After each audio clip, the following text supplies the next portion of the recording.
درگم چیرو تالاب کا FTL حلفنامہ داخل کرنا ہائی کورٹ کی ہدایت۔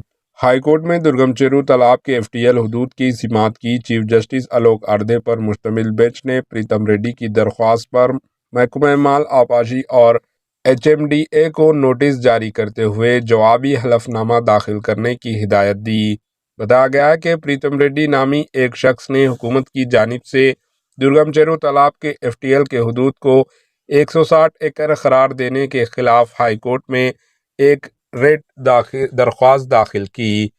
انہوں نے عدالت کو بتایا کہ سابقہ ریکارڈ کے مطابق اس تالاب کے FTL کا حدود صرف 65 ایکڑ ہے، جس پر عدالت نے فریقین کو نوٹس جاری کرتے ہوئے کیس کی سماعت پیر تک کے لیے ملتوی کر دی۔ Bureau report AHN news.